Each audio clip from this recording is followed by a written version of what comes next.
Você sabia que existe um jeito diferente de cuidar do seu dinheiro? Muito prazer, somos o Sicredi. Somos a primeira instituição financeira cooperativa do Brasil, com mais de 118 anos de crescimento. E toda essa força é resultado da soma de cada um de nós. Para uns, somos uma solução mais simples, humana e próxima para a sua vida financeira. Para outros, somos um parceiro que ajuda a sua empresa, ou ainda que impulsiona o seu agronegócio. Para fazer você crescer, oferecemos um relacionamento próximo, taxas mais justas e uma relação de total transparência. E o melhor, aqui os resultados financeiros da cooperativa são compartilhados entre todos. Os valores investidos ficam na região, desenvolvendo a economia local. Estamos aqui para fazer a diferença, na sua vida, na sua empresa, no agronegócio, na comunidade. Então, vamos fazer juntos. O meu Ceará tem a luz, tem a força e energia, tem a garra, criatividade e suor do trabalho noite e dia. É assim meu Ceará, que até dá orgulho de falar. Avançando juntos, o estado só cresce, o trabalho não pode parar. Avança, Ceará!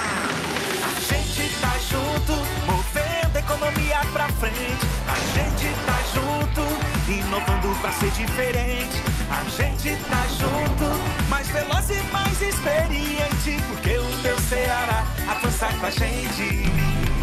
A gente tá junto, fazendo um futuro presente. A gente tá junto, o estado valente. A gente tá junto, mais incluso e mais eficiente, porque o meu Ceará avança com a gente. Governo do Ceará, avançando juntos, o trabalho não para. Há 50 anos, o Laboratório Clementino Fraga faz medicina diagnóstica dedicada a você. E todos os dias investimos em inovação, para saber qual nome você vai dar para o seu bebê ou como você vai curtir a aposentadoria. Porque a nossa história se faz conhecendo você cada vez melhor e assim continuar a ser o laboratório da sua confiança. Laboratório Clementino Fraga, há 50 anos, especialista em você. Aqui a gente faz, realmente acontece. Uma parceria que você pode contar. Estamos aqui pra te ajudar a solucionar. Seja pra expandir, seja pra estudar, seja pra crescer, seja pro que você quiser. Desenvolvimento é com o Banco do Nordeste. Acelerar para desenvolver. Banco do Nordeste.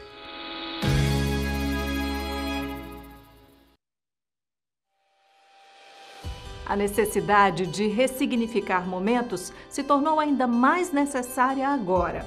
Dar novo significado à vida é fazer boas escolhas, principalmente com relação à sua saúde. Saiba mais sobre as vantagens do Plano Equilibre da Unimed Ceará no nosso site unimedceara.com.br ou através do 0800 275 7777.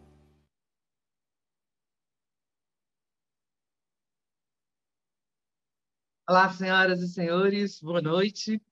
Em nome da plataforma Jornal do Médico e instituições parceiras, sejam muito bem-vindos ao segundo dia de atividades técnicas do 3º Congresso do Jornal do Médico, que pela primeira vez acontece de forma totalmente virtual. Trazendo como tema central atualizações e carreira sustentável, a 3ª edição do Congresso do Jornal do Médico apresenta uma programação elaborada com objetividade e praticidade, de forma virtual e acolhedora, destacando 3 principais pilares: promoção da saúde, atualização profissional e carreira sustentável. Temas que serão abordados de maneira interativa, com a participação de especialistas de altíssimo nível das mais diversas áreas. A comissão organizadora, presidida pelo renomado professor doutor Juvenal Linhares, traz em sua composição os conceituados profissionais: Dr. Frederico Arnaud, professor Romel Regadas, Dr. Idelfonso Carvalho, professora Jocileide Salles e o professor Dr. Flávio Ibiapina, contando também com a honrosa participação do Dr. José Flávio Vieira.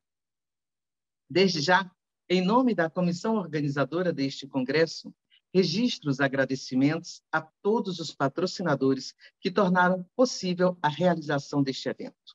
Agradecimentos, portanto, ao Governo do Estado do Ceará, Banco do Nordeste, Unimed Ceará, Unicristos, Sicredi Ceará Centro-Norte, Uniclinic Diagnóstico por Imagem, Uninta Centro Universitário, Unimed Fortaleza, Médicos Atletas, Laboratório Clementino Fraga e Unimed Sobral.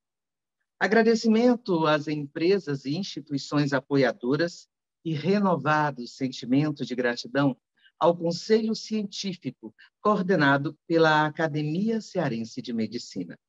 Este congresso é uma realização da plataforma Jornal do Médico e conta em sua organização com a assinatura do Biro Evento. Dando início, portanto, à programação científica desta quinta-feira, 30 de setembro, assistiremos em instantes à apresentação do painel Atualizações em Clínica Médica, sob a coordenação do professor doutor José Carlos Jucá Pompeu Filho. Nosso convidado possui graduação em Medicina pela Universidade Federal do Ceará, tendo concluído doutorado em Ciências na área de Cardiologia pelo Instituto do Coração da Universidade de São Paulo. Tem experiência na área de Medicina Interna, com ênfase em Terapia Intensiva, Cardiologia e Ecocardiografia. Desde 2008, é professor de Cardiologia na Universidade de Fortaleza, Unifor. Atualmente, é preceptor da residência de Cardiologia do Hospital de Messejana, Dr. Carlos Alberto Studart Gomes, da Secretaria de Saúde do Estado do Ceará. Coordenou os trabalhos, coordenou os trabalhos do Departamento de Emergência do Hospital de Messejana, na sala de ressuscitação, entre fevereiro de 2007 e agosto de 2008, atuando profissionalmente também na unidade de terapia intensiva coronariana e no setor de ecocardiografia deste hospital. Exerceu entre julho de 2008 e setembro de 2010 a função de médico assistente na enfermaria da emergência do Hospital de Messejana, Dr. Carlos Alberto Studart Gomes. Desde setembro de 2010, faz parte do corpo clínico de cardiologia da unidade C do Hospital de Messejana. Coordenou o programa de telesaúde e telemedicina do município de Fortaleza entre 1º de junho de 2012 e 31 de dezembro de 2016. É membro efetivo do Núcleo de Assistência Técnica ao Poder Judiciário do Estado do Ceará desde novembro de 2016. Atualmente, se dedica à linha de pesquisa de lesões em órgãos-alvo em pacientes com doença vascular periférica, além de chefe do Serviço de Cardiologia do Hospital de Messejana. Boa noite, doutor Pompeu. Seja muito bem-vindo. Boa noite, irmão. Para falar sobre infarto agudo do miocárdio, abordagem atual, nosso convidado é o Dr. José Maria Bezerra Filho. Ele tem residência em clínica médica pelo Hospital Universitário Walter Cantídio, da Universidade Federal do Ceará, residência em cardiologia pelo INCOR USP, residência em hemodinâmica também pelo INCOR USP e hemodinamicista do Hospital de Messejana e Hospital do Coração de Sobral. Boa noite, doutor José Maria. É uma alegria tê-lo conosco. O tema Aspectos Atuais da Imunização para a Covid-19 ficará a cargo do professor Reni Colares. Nosso convidado é médico e clínico geral pela FAMED, UFC, infectologista, mestre e doutor em Ciências Médicas pela USP, professor e pesquisador do Programa de Pós-Graduação em Ciências Médicas da Universidade de Fortaleza, membro do Grupo de Pesquisa em Virologia Clínica e Molecular, professor e pesquisador do Programa de Pós-Graduação em Ciências Médicas da Unifor, já ressaltado, consultor em Infectologia da Escola de Saúde Pública do Ceará, membro do Centro de Operações de Emergência em Saúde Pública para a Doença pelo Coronavírus 2019 e médico de referência em genotipagem, Renageno, Ministério da Saúde. Para nos apresentar Aliás, Dr. Kenny, seja muito bem-vindo. Uma alegria tê-lo aqui conosco. Para nos apresentar o tema diabetes, abordagem prática para o médico generalista, nosso convidado é o Dr. Renan Montenegro Júnior. Possui graduação em Medicina pela Universidade Federal do Ceará, residência em Clínica Médica pela UFC, residência em Endocrinologia e Metabologia pela Faculdade de Medicina de Ribeirão Preto, doutorado em Clínica Médica pela Faculdade de Ribeirão Preto, USP. Tem título de especialista em Endocrinologia e Metabologia pela Sociedade Brasileira de Endocrinologia e Metabologia. Atualmente é professor associado da Faculdade de Medicina da Universidade Federal do Ceará e gerente de ensino e pesquisa dos hospitais universitários da UFC. Orienta nos programas de pós-graduação em Ciências Médicas, mestrado e doutorado, e de saúde coletiva, mestrado e doutorado. Até o momento, publicou ou colaborou com mais de 100 artigos em periódicos especializados, 30 capítulos de livros, orientou 14 bolsistas de iniciação científica, 12 monografias de conclusão de residência médica e especialização, 21 alunos de mestrado e 6 alunos de doutorado. Tem experiência na área de medicina clínica, com ênfase em endocrinologia e diabetes. É pesquisador bolsista do CNPq, líder do grupo Endocrinó e coordenador regional do grupo de pesquisa do Instituto Nacional de Obesidade e Diabetes. Boa noite, doutor Renan. Para falar sobre hipertensão arterial, abordagem prática para o médico generalista, nosso convidado é o doutor Lima Neto. Tem graduação em Medicina pela Universidade Federal do Ceará, FAMED Sobral, Cardiologia Clínica pelo Hospital Beneficência Portuguesa de São Paulo e pelo Instituto de Cardiologia de São Paulo, INCO, USP, Ecocardiografia pelo Instituto do Coração, também INCO, USP, professor da disciplina de Cardiologia FAMED Uninta, desde 2015, preceptor da residência de Clínica Médica, internato em Clínica Médica da Santa Casa de Misericórdia de Sobral, cardiologista e ecocardiografista do Hospital do Coração de Sobral e mestre em Ciências da Saúde. É uma alegria, portanto, também poder receber nesta noite o doutor Lima Neto. Senhoras e senhores, neste momento, para saudar os insígnios palestrantes e, claro, a todos que nos assistem, convido a usar da palavra o senhor coordenador dos trabalhos, professor doutor José Carlos Jucá Pompeu Filho. Boa noite a todos, colegas. É um prazer, uma honra estar aqui, né, nesse evento do Jornal do Médico. E, principalmente, uma satisfação ter aqui 4 colegas, assim, 3 dos quais eu tenho um contato muito próximo, né? O doutor Renan foi meu professor, o Zé Maria é um colega, um amigo lá de Messejana, e o Kenny é um outro colega lá da Unifor, nós ensinamos, né? O Lima é uma pessoa que eu não conhecia pessoalmente, mas já sabia que era uma pessoa de destaque lá em Sobral. O Zé Maria já havia me falado muito positivamente dele. Então, a satisfação estar aqui, né? São temas extremamente pertinentes, atuais, né? E acho que a gente vai ter uma noite prazerosa de conhecimento, né? E de aprofundamento nesses temas. Pelo nosso cronograma, quem vai começar a explanação, né? A primeira apresentação vai ser do Dr. Zé Maria, né? E ele vai falar do infarto agudo do miocárdio, né? Abordagem atual, tá certo? Depois a gente vai passar para o professor Kenny, que vai falar dos aspectos atuais da imunização para a Covid-19.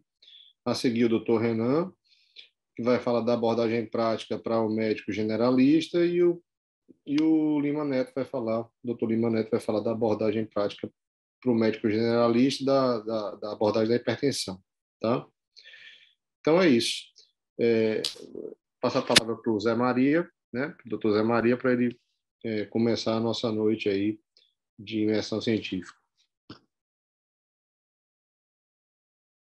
Boa noite a todos os colegas. É um extremo prazer participar do 3º Congresso do Jornal do Médico, a convite do Dr. Juvenal Linhares e do Argolo, e a mim fiquei incumbido de falar um pouco sobre a abordagem atual do infarto agudo do miocárdio.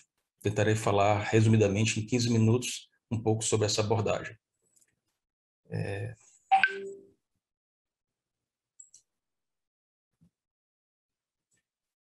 Falando um pouquinho sobre a epidemiologia, nós sabemos que as doenças cardiovasculares são as principais causas de morte, não só no Brasil, mas no mundo todo. A partir da década de 60, ficou bem evidente esse número de casos de doenças cardiovasculares como primeiro em mortes em todo o país.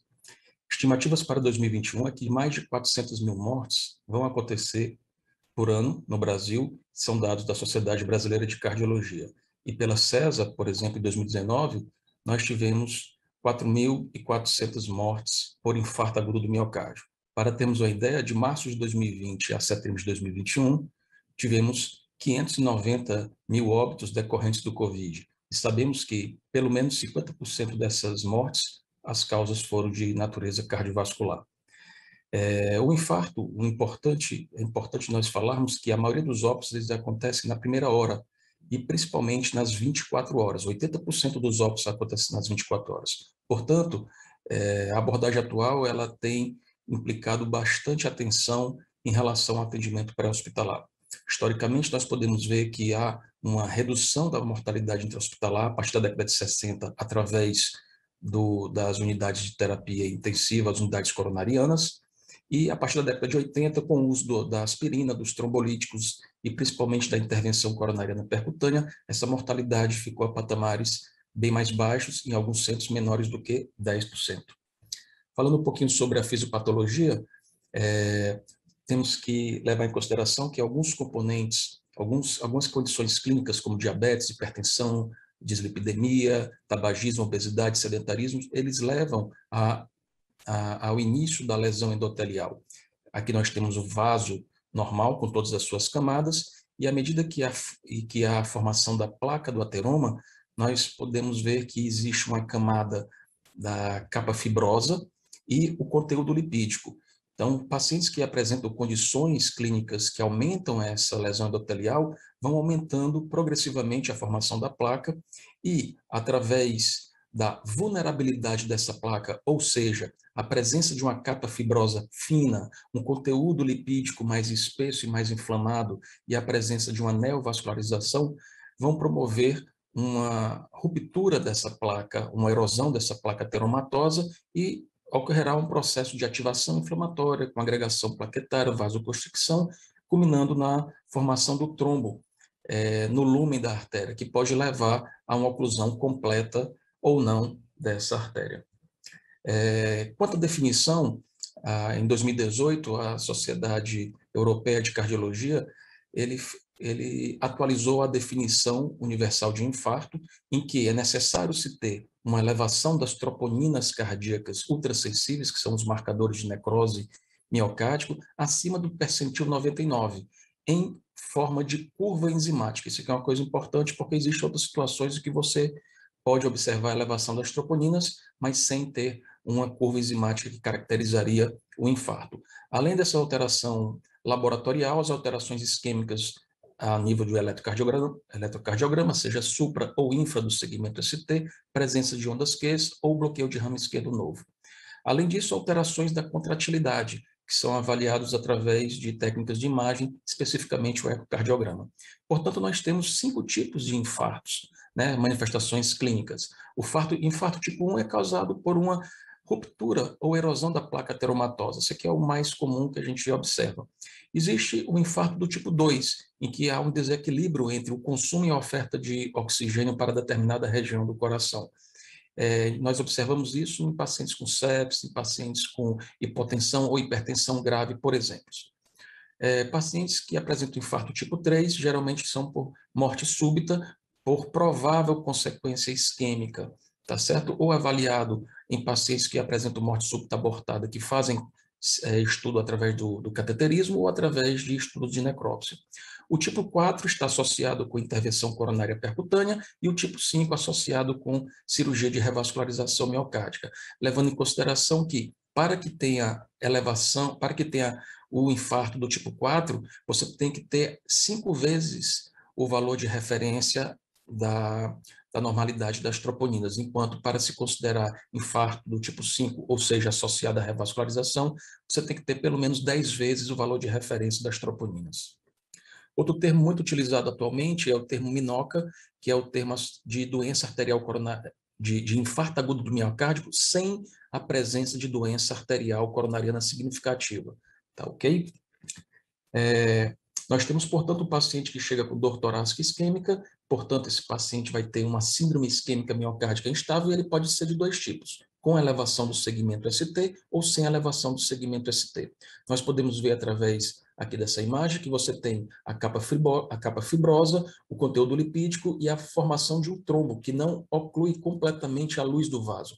Você vê aqui, através dessa sinocoronariografia, que você tem uma lesão crítica na porção proximal da coronária direita, mas com um fluxo preservado, ou pelo menos com um fluxo um pouco mais lento. Isso aqui vai levar clinicamente a um quadro de angina instável ou infarto sem supra do segmento ST, sem onda Q.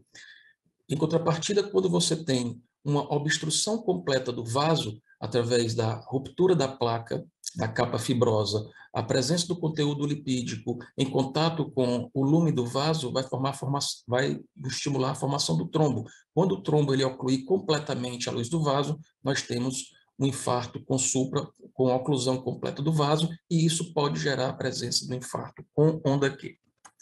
Esse aqui é um exemplo clássico de eletrocardiográfico de um paciente com supra na parede anterior extensa. Nós podemos ver que tem esse supradesvelamento. Isso aqui é uma imagem em barbatana de tubarão, que a gente considera um infarto grave, um supradesvelamento bem significativo, pegando uma região da parede anterior extensa. Isso sugere uma gravidade desse paciente em particular. Portanto, vamos aqui para a abordagem atual. Uma coisa importante é que, para se dar o diagnóstico de infarto agudo do miocárdio, nós precisamos ter a clínica e a presença do eletrocardiograma com laudo em menos de 10 minutos. Isso é o que se preconiza as principais diretrizes mundiais e nacional. O quadro clínico, portanto, de dor precordial típica, com sintomas associados de náuseas, vômitos, sudorese. Existem também os sintomas inespecíficos. Pacientes idosos, pacientes diabéticos ou mulheres, eles geralmente apresentam com sintomas inespecíficos, tipo síncope, tipo mal-estar inespecífico. O exame físico ele é importante, principalmente para o diagnóstico diferencial, particularmente com a dissecção da aorta, e para avaliação de prognóstico. E através de algumas classificações, tipo Killip-Kimball, Forrest modificado, Timmy-Grace, você consegue definir a gravidade desse paciente.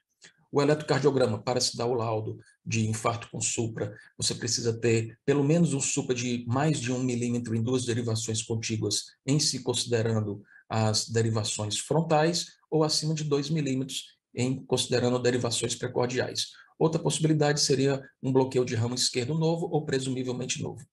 Quanto ao laboratório, os marcadores de necrose tumorais, principalmente troponinas e CKMB massa, eles são importantes, mas não para dar o diagnóstico inicial, para definir conduta, mas para definir prognóstico também. Quanto maiores os níveis dessas enzimas, maior seria o comprometimento da área cardíaca.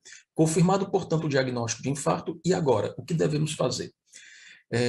Esse slide mostra o tempo de isquemia total, enquanto o paciente vai ser revascularizado, e mostra aqui que o paciente está apresentando com a dor precordial e existe sempre um retardo para ele entrar em contato com o serviço médico de emergência, no nosso caso o SAMU, ou esse paciente se deslocar para um hospital com presença de cateterismo ou sem presença de hemodinâmica no serviço. Quando o serviço médico de emergência, o paciente chega no serviço de emergência, ele precisa ter a história clínica e o eletrocardiograma com menos de 10 minutos. Confirmando a presença do infarto com supra, uma pergunta deve ser feita.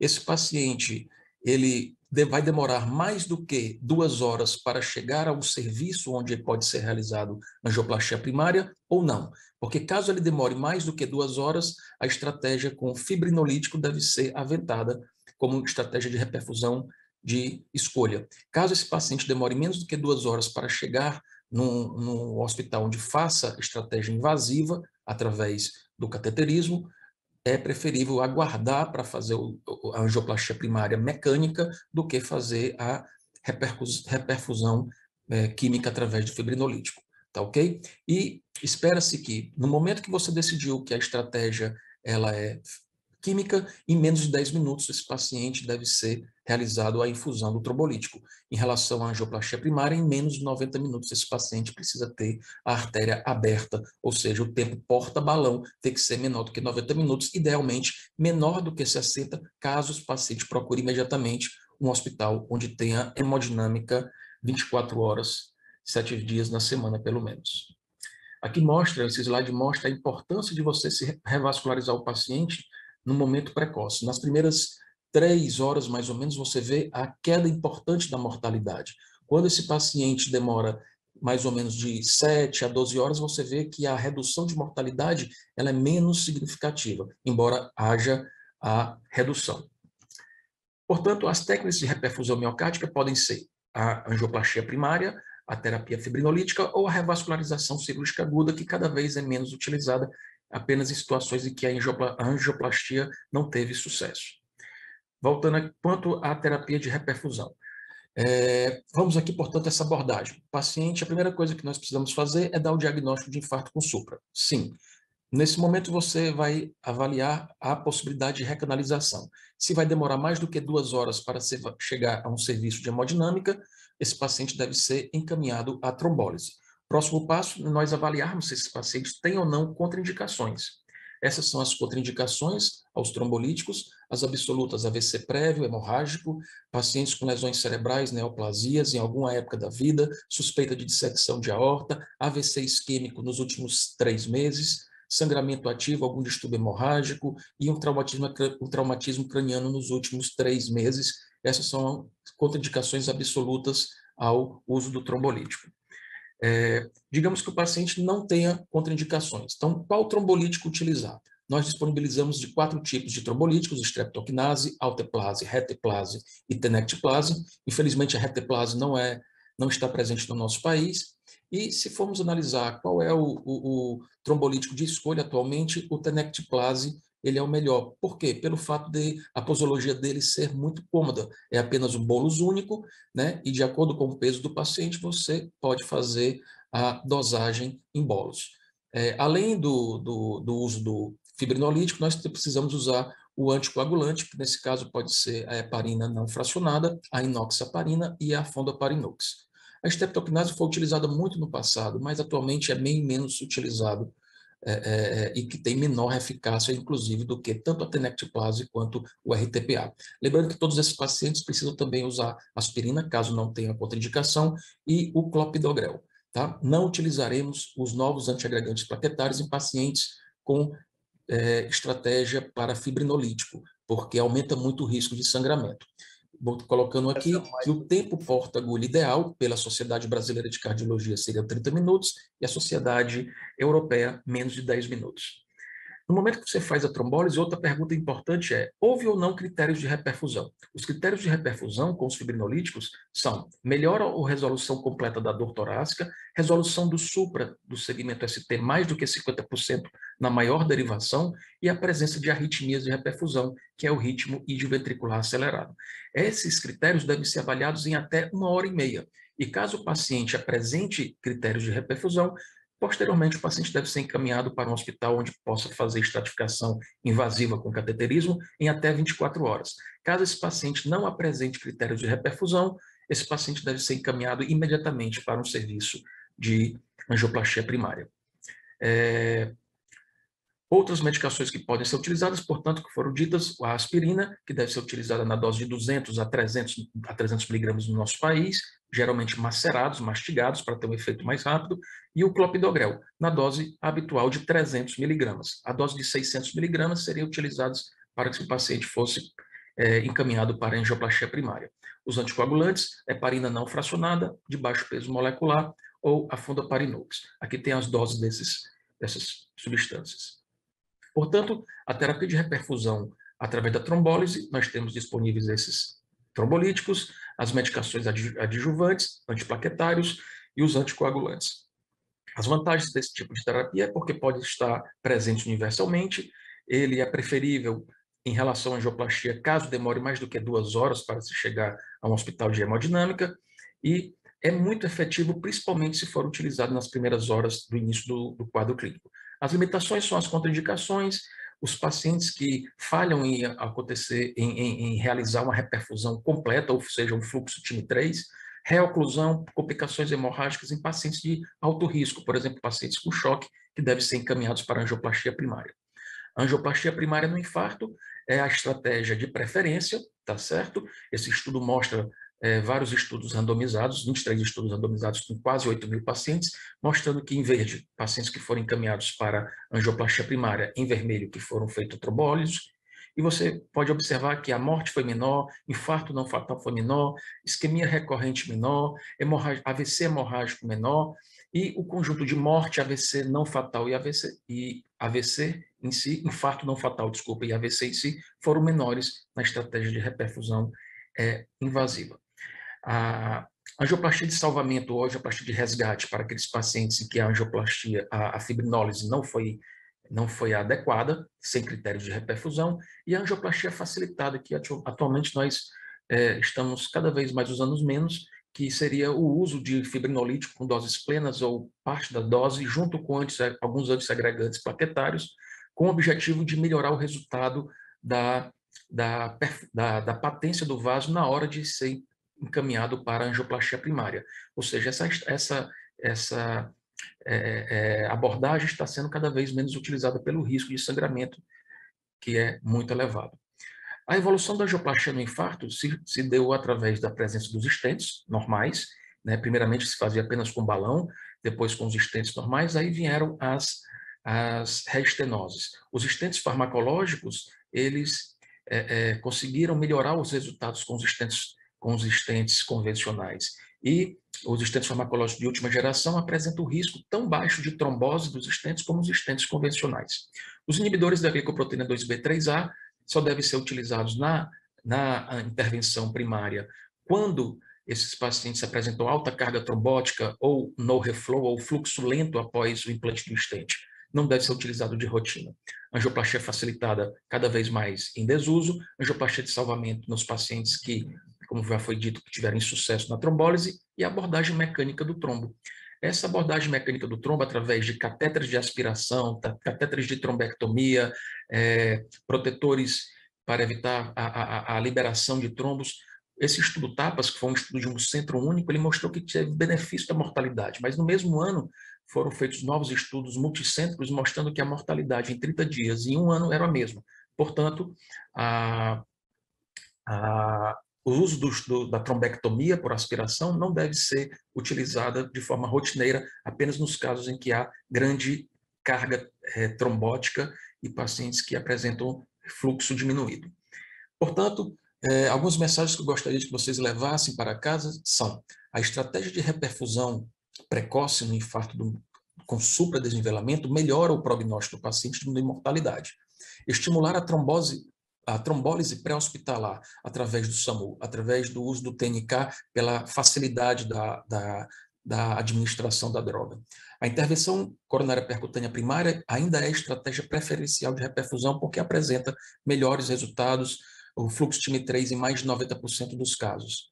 A intervenção coronária percutânea deve ser realizada com menos de 90 minutos da chegada do paciente ao hospital, preferencialmente com menos de 60 minutos. A trombólise com TNK apenas se a sala de hemodinâmica não estiver disponível com até 2 horas. Se for mais 2 horas, a preferência pelo uso do trombolítico. Uma coisa importante é que a abordagem radial é superior à femoral e os devices de trombectomia ou aspiradores de trombos não devem ser utilizados de rotina. Ticagrelor e prasugrel são outros antiagregantes plaquetários que são superiores ao clopidogrel e devem ser estimulados no uso da intervenção coronária percutânea, mas não nos pacientes trombolizados. Gostaria de agradecer particularmente ao meu amigo Dr. Juvenal. Essa foto aqui foi na inauguração da Pronutri Oncologia Sobral, na clínica Clisa, da qual ele é o diretor clínico, e foi, se eu não me engano, em meados de 2020. Uma homenagem que eu faço ao meu amigo e agradeço a todos. Muito obrigado.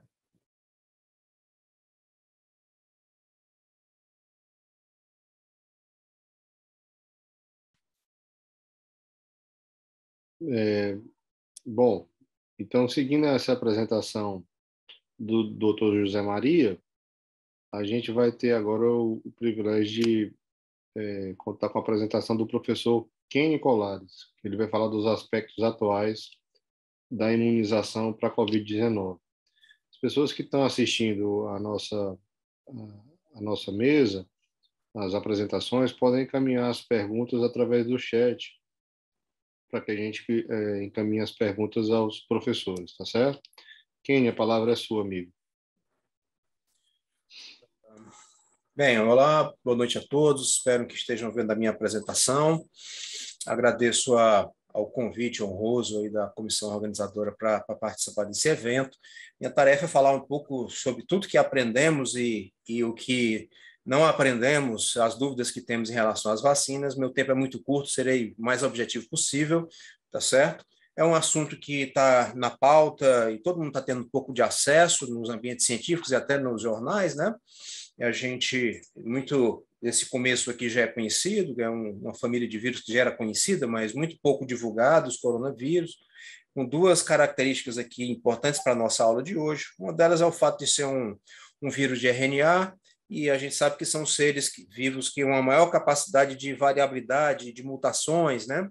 E essas mutações geram as variantes virais que todos estão ouvindo falar, a preocupação com elas e a capacidade delas de digamos, dificultar o controle da doença é uma das grandes discussões que a gente vai trabalhar na frente. E esse vírus ele tem como a propriedade principal da estrutura dele essa proteína S, né? Ou proteína spike, que ela é como se fosse uma chave, né? Ela é uma estrutura complexa, o principal recurso que esse vírus tem para acessar as nossas células, ela como se fosse, se liga a receptores na superfície das nossas células e conseguem assim invadir as nossas células, né? Invadindo nossas células, subvertendo a função para transformar a nossa célula em fábricas de vírus, né? E obviamente as vacinas vão entrar para tentar evitar essa entrada, então tem essa proteína S como principal alvo, né? Tentativa de ensinar o nosso sistema imunológico a reagir e impedir essa interação, né? A interação do vírus com o nosso sistema imunológico ela é bastante complexa, parcialmente compreendida. A gente sabe que tem importância cada vez maior a imunidade inata, aquela primeira linha de defesa do nosso sistema imune, parece fazer uma diferença muito grande nas pessoas que vão ter doença grave e que não vão ter doença grave, né? Essas células, por sua vez, apresentam às células B e T esse antígeno viral, e que a célula T vai fazer a citólise e a célula B fabricar anticorpos, né? E aí, quando a gente está falando em avaliar a eficácia, o papel dessas vacinas, a proteção, existe sempre aquela discussão, né? Qual é o critério? É o nível de anticorpos? É o nível de anticorpos neutralizantes? É de células B? Então, essa proteção, avaliar a proteção vacinal, não é tão simples quanto parece, apenas pedir uma sorologia e saber se tal não está protegido, né? Não é bem assim que a coisa funciona. Obviamente, as vacinas, elas nada mais são do que uma tentativa de imitar a natureza. A gente sabe que quando um micro-organismo encontra um hospedeiro, um ser humano, várias possibilidades podem acontecer, né? Mas, de uma forma geral, nossos antepassados observaram que os indivíduos que curavam da doença infecciosa tendiam a ter proteção. No próximo epidemia, né? Essa pessoa estava protegida e não ia adoecer, né? Então, isso começa a inspiração para o desenvolvimento de vacinas. Será possível apresentar esse micro-organismo ao sistema de defesa antes mesmo da pessoa adoecer e prevenir que ela adoeça, né? Nossos antepassados, há muitos séculos, começaram essa tentativa de oferecer aspirados de secreção de vesículas, de varíola, né? Ou de escarificações, de lesões, e tentar imunizar os outros indivíduos nessa tentativa de proteger, e aparentemente isso funcionava, né? E a inspiração para toda a saga do desenvolvimento das vacinas, que é cada vez mais eficiente, mais avançada. Só que, infelizmente, nem toda encontro de micro-organismos para o ser humano a gente vai ter uma proteção completa, né? Então, existem doenças infecciosas em que existe uma proteção completa, a pessoa dificilmente vai ter doença de novo, mas existem situações de proteção parcial, como na influenza, de que aparentemente não existe proteção, como o HIV, hepatite C, sífilis, e até situações em que, na segunda vez que o micro-organismo encontra o hospedeiro, ele vai ter doença até mais grave, né? E a duração também dessa proteção, para algumas situações, dura a vida toda do indivíduo, mas para outras doenças não, essa proteção decai durante um tempo. Então, quando começamos a a enfrentar esse vírus, a grande pergunta, uma das grandes perguntas era qual é o grau de proteção que essa doença dá, né? E a gente consegue hoje responder parte dessas perguntas que eu vou fazer agora. A gente lá no comecinho do ano passado começou a observar alguns indivíduos que estavam sendo testados depois de ter recebido alta com um PCR negativo, estavam testando positivo com PCR novamente. Aqui começou a acender uma luzinha dizendo que talvez fosse possível ter essa doença mais de uma vez, né? Um pouco adiante, começando na China, mas depois vários relatos, inclusive nós aqui no Ceará, mostrando indivíduos que, além de ter um teste positivo, tinham sintomas, então estavam tendo Covid pela segunda vez, né? Então, essa doença ela estava sendo recorrendo, né? E isso, obviamente, ela colocava em dúvidas essa proteção natural, né? Finalmente, o primeiro caso foi publicado em agosto de um indivíduo que foi considerado como tendo reinfecção. Ele era um profissional de saúde que tinha tido Covid, e depois de receber alta com testes negativos, depois de 142 dias, ele passou por uma barreira no aeroporto, fez o teste e deu positivo. Ele estava assintomático, né? Mas ao avaliar os vírus, mostrou-se que eram vírus bem diferentes um do outro, então não era o mesmo vírus que ele tinha tido, aparentemente esse indivíduo tinha tido uma reinfecção. A partir daí se aceita que existe a reinfecção, mas qual a importância dela e se ela é uma realidade, ou se ela é uma regra ou exceção, permaneceu como uma pergunta aí até meados do ano passado, né? Isso, claro, colocava uma grande preocupação sobre esse conceito de imunidade coletiva, porque se o indivíduo tem proteção para o resto da vida, eu posso imaginar aquela conta, né? Com 70% da população vacinada, eu teria o controle da doença. Agora, se essa proteção ela não existe, ou se ela é temporária, vai ser mais difícil de atingir uma imunidade coletiva, já que essa imunidade ela vai se perdendo, né? Isso começa a ser respondido do ponto de vista mais importante de saúde pública aqui no Ceará, em Manaus, aqui no Brasil, em Manaus, né, quando no final do ano passado se publicou que nos bancos de sangue cerca de 75%, 3/4 dos indivíduos já tinham anticorpos contra a Covid, mostrando que talvez Manaus tivesse chegado a uma proteção e imunidade coletiva, né?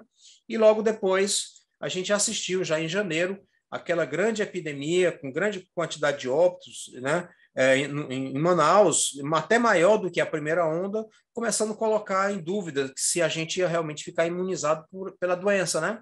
Se o adoecimento ia nos proteger. A partir daí, alguns trabalhos interessantes quantificaram um pouco maior qual é o grau de proteção que a doença nos dá. 3 trabalhos que eu vou mostrar para vocês aqui muito rapidamente, né? Esse trabalho feito aqui na Dinamarca, ele comparou, eles têm um banco de dados gigantesco de todos os testes feitos de PCR, e eles testaram 70% da população foi testada, né? E aí eles pegaram indivíduos que tinham tido Covid aqui na segunda onda e fizeram uma avaliação no banco de dados deles, quantos deles tinham teste para Covid positivo ou negativo na onda anterior. E eles chegaram à conclusão que a proteção, ou seja, a probabilidade desse indivíduo ter Covid pela segunda vez era de 20%, né? Ou seja, então, a infecção natural ela dava uma proteção de 80%, né? Da possibilidade da pessoa ter Covid a segunda vez. Então, a doença ela daria uma proteção boa, mas uma proteção incompleta por volta de 80%. Mais ou menos confirmada por outros estudos, uma coorte de profissionais da saúde, acompanhados no NHS, coorte de indivíduos que já tiveram Covid com sorologia positiva e indivíduos negativos, né? Chegaram a números parecidos. 84% de proteção, ou seja, existia menos casos de indivíduos que estavam tendo Covid pela segunda vez, mas existia, né? Uma proteção próxima de 80%, um intervalo de cerca de 200 dias entre um episódio e outro, mas um trabalho mostrando uma proteção parcial. E, finalmente, essa coorte aqui feita nos Estados Unidos, com recrutas que iam treinar para marines, né, e que eram acompanhados durante um período. Alguns eram soro positivos, já tinham tido Covid, outros soro negativos, achou um número parecido, né? Então, a gente vê que a infecção natural, ela parece dar 80% de proteção, então é menos provável que uma pessoa tenha Covid depois de ter tido, mas não é impossível, né? Existe uma possibilidade aí 5 vezes menor, mas existe, né? A partir daí, existe a preocupação, sim, qual é o grau de proteção que a gente vai encontrar com as vacinas? Se as vacinas são uma cópia, né, de um fenômeno natural, se a gente tem uma proteção parcial, será que as vacinas também terão uma proteção parcial? Entramos aqui no mundo das vacinas, e, obviamente, chamando a atenção que nunca tão rapidamente foi desenvolvida tantas vacinas, né, e tantas novidades e pesquisas de vacina, que é uma uma grande tarefa tentar resumir.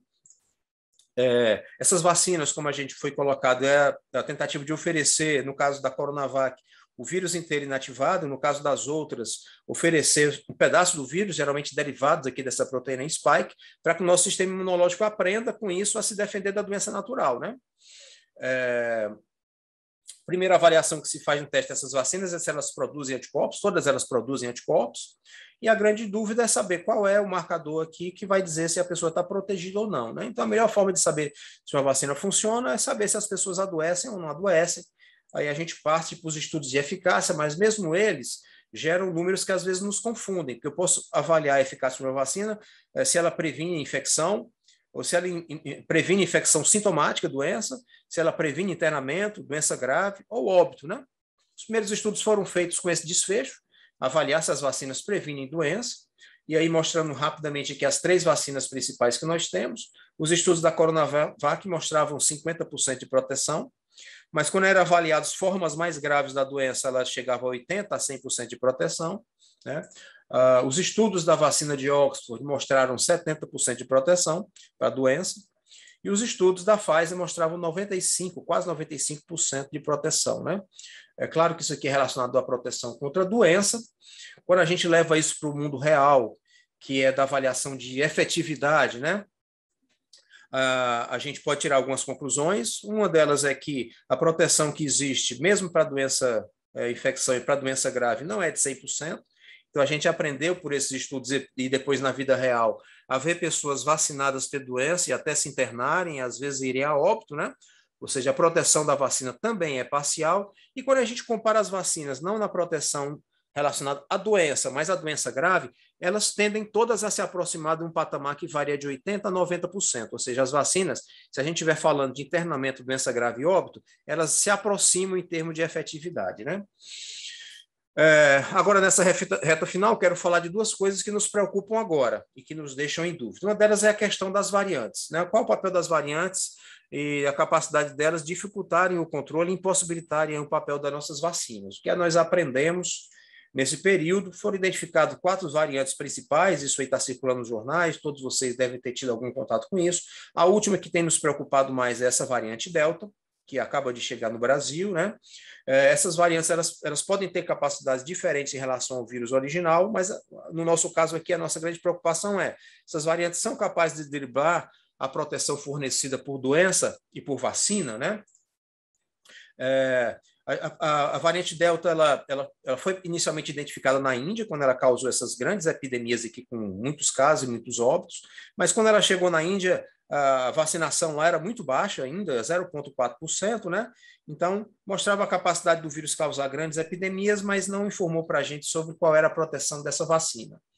Logo depois, começou a ter casos, essa variante chegou em abril, na Inglaterra, e logo em junho começou a ter aumento no número de casos. E aqui veio uma coisa interessante, diferente lá da Índia, a curva de óbitos na Inglaterra foi bem mais suave do que a curva de casos, né? Mostrando que se a vacina não estava protegendo contra a doença Covid, mas estava protegendo contra as suas formas mais graves, que é o que mais nos interessa, né? Isso aconteceu quando lá eles tinham 40% mais ou menos de população vacinada. Em Israel, que é um dos países que mais vacinou, aconteceu coisa semelhante, a variante Delta chegou, os casos explodiram, os óbitos seguiram um pouco mais em relação ao Reino Unido, né? E isso aconteceu quando eles tinham 60% da população vacinada. E a grande interrogação que nós temos é relacionada ao Brasil. Essa variante chegou em junho, até agora nós não tivemos uma alteração importante no número de casos. Nós estávamos com 12% naquela época, agora estamos com 40% da população vacinada, e aí se questiona se isso vai acontecer no Brasil, não vai acontecer. Isso não aconteceu, por que não aconteceu? Né? Podemos discutir aí, se vocês quiserem aprofundar um pouquinho mais, que para terminar aqui eu quero, só mais um trabalho aqui que fala um pouco sobre variantes, acabou de sair esse trabalho, muito interessante, em que ele vacinou, ele expôs o grupo de macacos a variante original desse vírus, aquela isolada lá em Wuhan, e depois de 35 dias reexpôs esses macacos, 3 grupos de macacos, ao mesmo vírus, a variante alfa e a variante beta, né? e aí ele vai tentar responder um pouquinho qual é a proteção que a gente tem quando a gente tem exposição a esses vírus.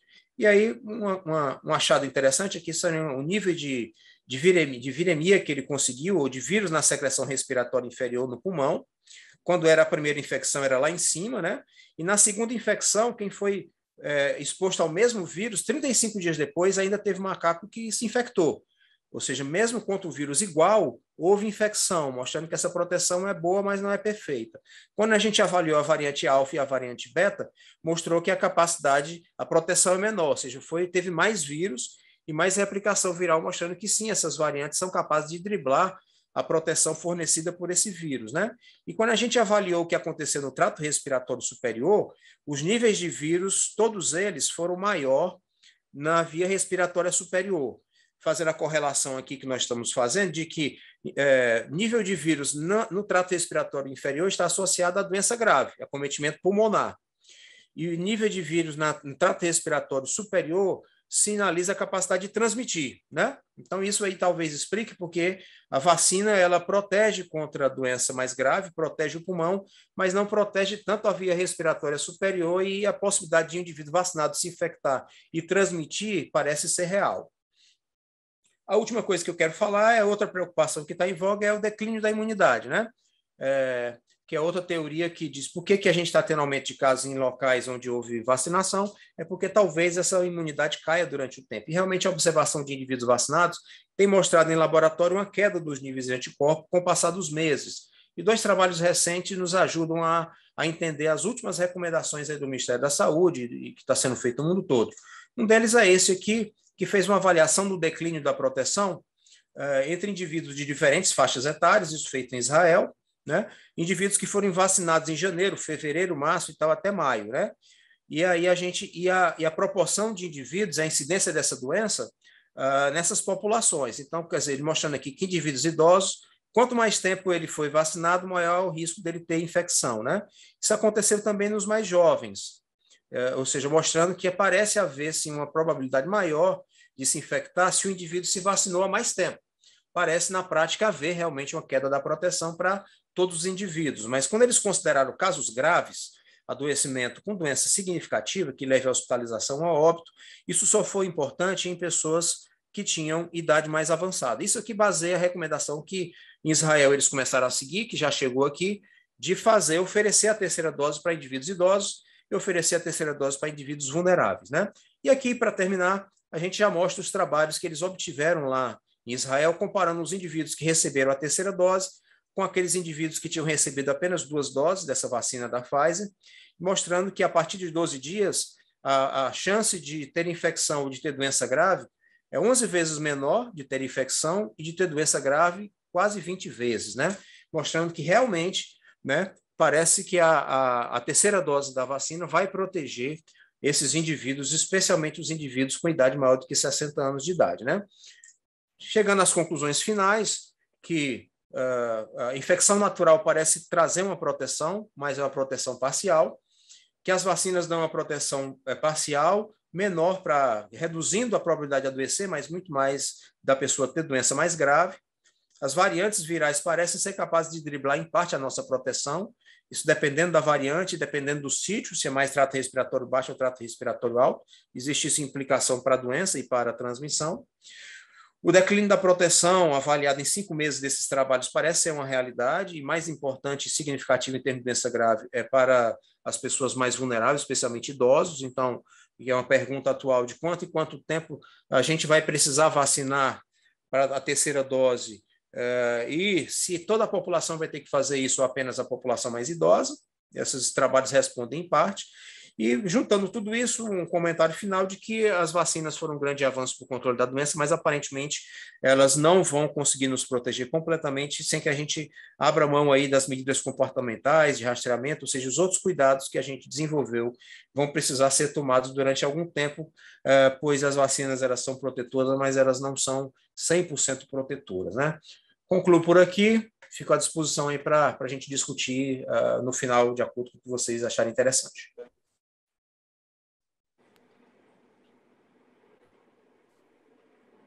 Agradecer aí ao amigo Kenny, né, pela brilhante exposição, né? de um tema assim palpitante, um tema que chama a atenção de todos, né? Até porque é uma condição que acomete a toda a humanidade, que impacta na vida de todo mundo. E realmente a gente tem algumas perguntas para ele aí no final. E agora eu passo a palavra ao Dr. Renan, né? O Dr. Renan vai falar para a gente sobre diabetes, né? Abordagem prática para o médico generalista. Dr. Renan, seja bem-vindo. Boa noite a todos. A apresentação está visível? Ainda não, Renan. Ainda não.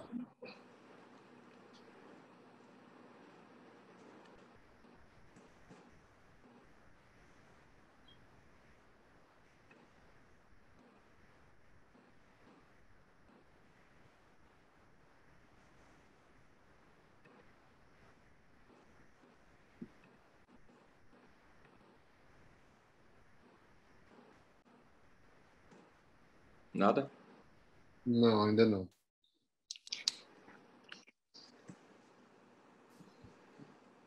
Acho que não compartilhar a tela aí, doutor Renan. Já não está aparecendo aqui. Tem um botãozinho que é compartilhar a tela. Eu acho que você tem que colocar no seu modo de apresentação e colocar em compartilhar a tela aí, ó. Mas não está aparecendo o botão agora, acredito.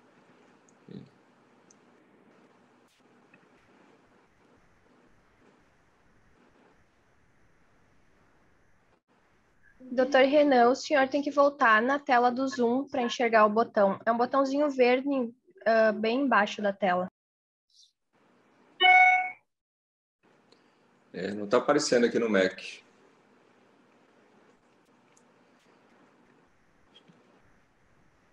Bom, eu podia inverter, então, eu vejo com a produção aí, você podia passar para o próximo colega, eu fico para o seguinte, né? Melhor para não atrasar aí a programação, a gente tem. Se você precisar, você me mandou a cópia da aula, né? Se você quiser, o projeto. Então, eu vou passar a palavra aqui para o Lima Neto, né? Falar da abordagem prática da hipertensão arterial, né? Para o médico generalista. Lima, boa noite, seja bem-vindo. Boa noite. Vou começar a sua apresentação. Aí a aula tá aí gravada, né?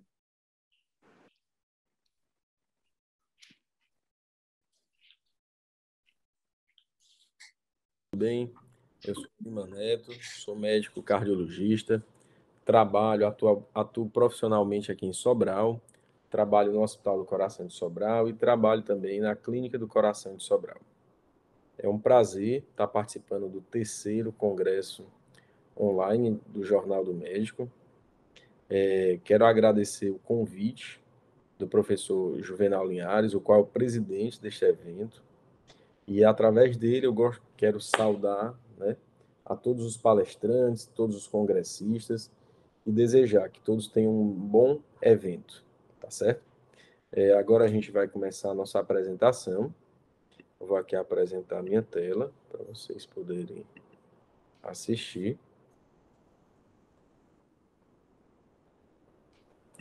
E hoje a gente vai começar falando sobre a definição. Só um minutinho. Então, o nosso tema que a gente vai falar, gente, é sobre hipertensão arterial sistêmica.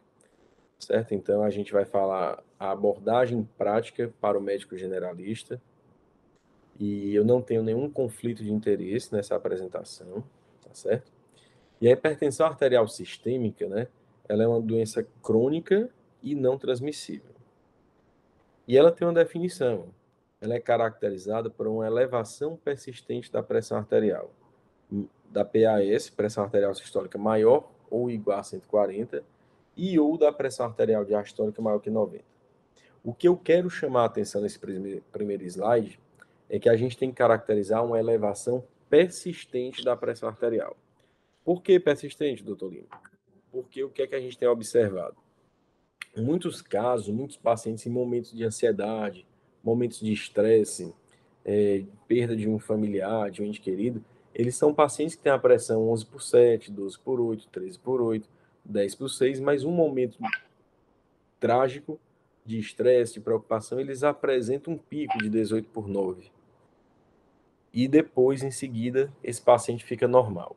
Então, esse paciente, ele não é portador de hipertensão arterial sistêmica. Ele teve um pico isolado da pressão por uma condição aguda e ela vai ser revertida.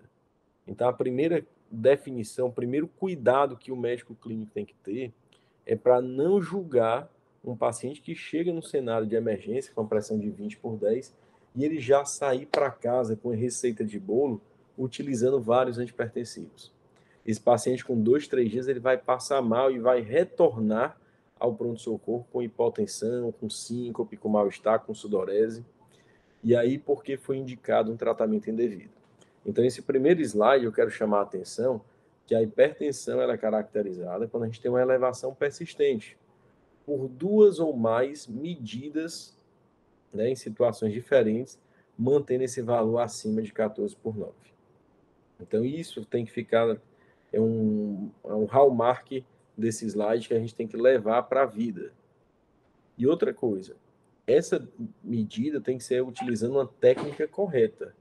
Muitas vezes, o paciente mede a pressão incorretamente, e nós vamos mostrar no slide a seguir como medir essa pressão corretamente.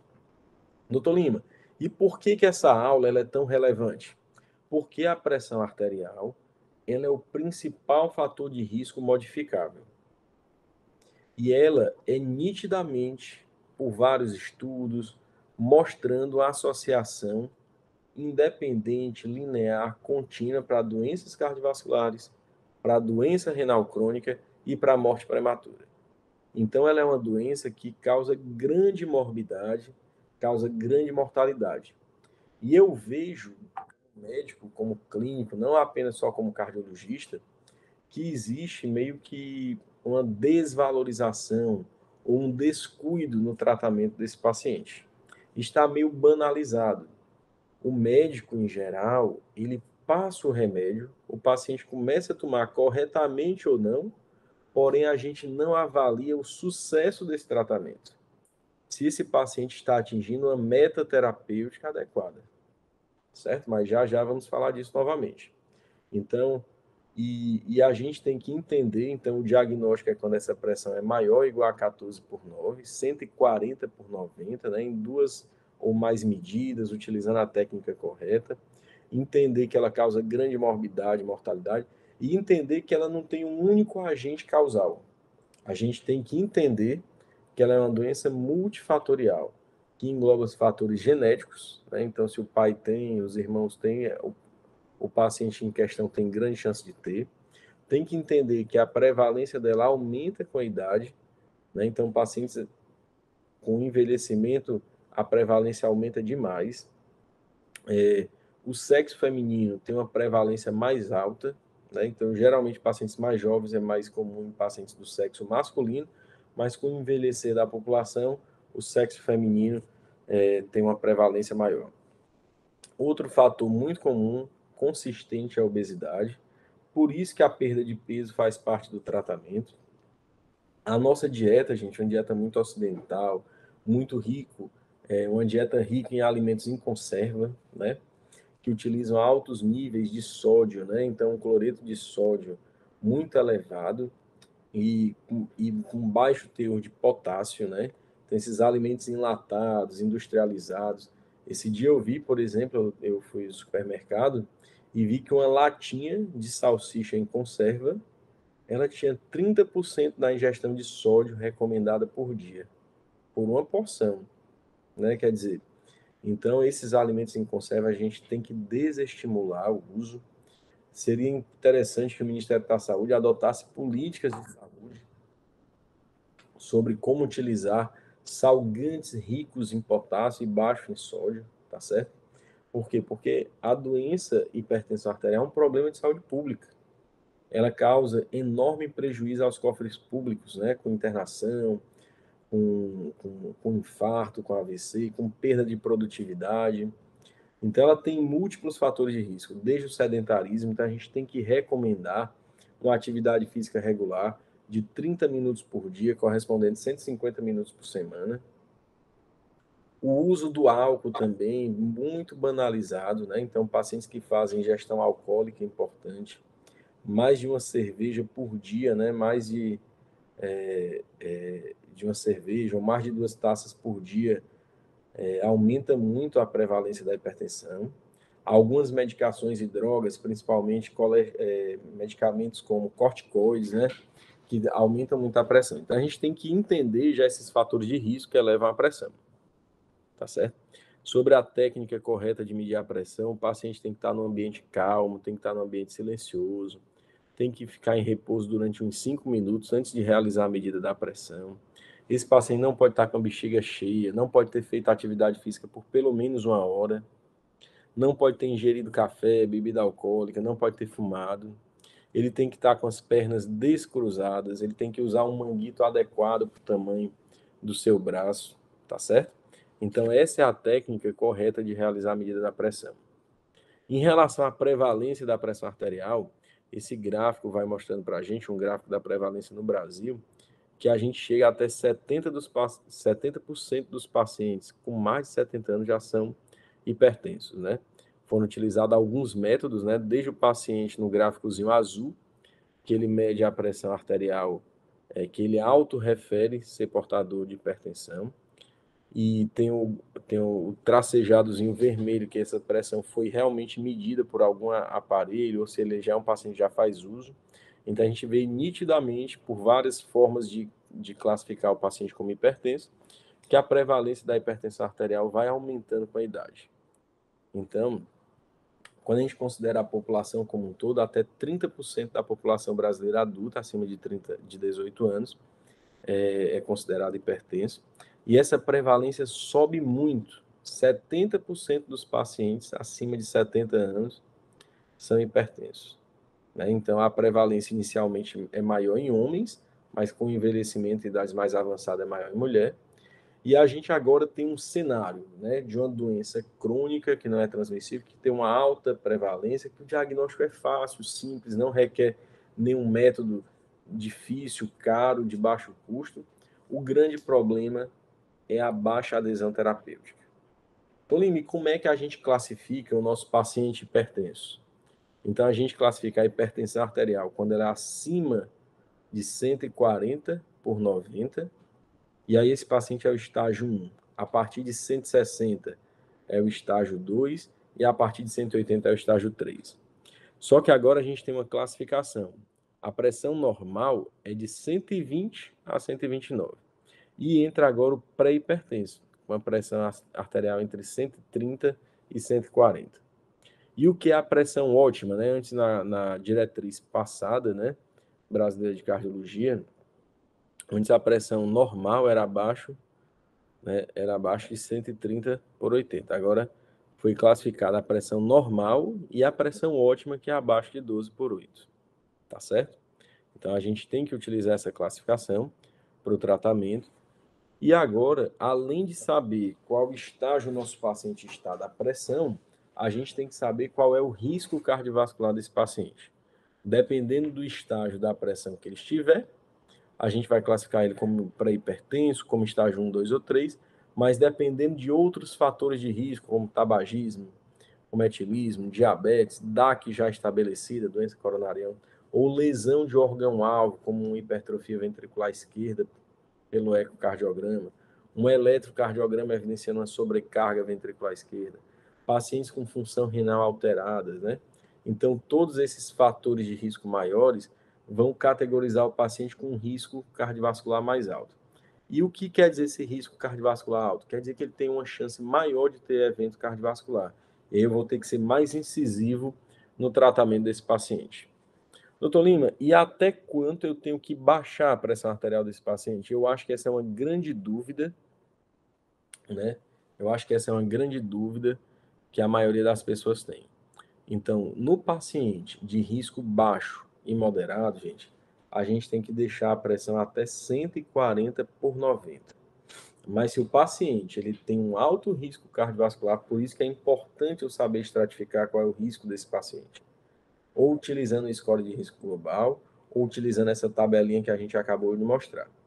Então, se o nosso paciente ele tem um alto risco cardiovascular, se ele já é um paciente coronariopata, se ele é um paciente que já tem doença renal crônica, já teve AVC, já tem diabetes, eu tenho que ser mais rigoroso no tratamento desse paciente. Então, minha meta de pressão tem que ficar abaixo de 13/8.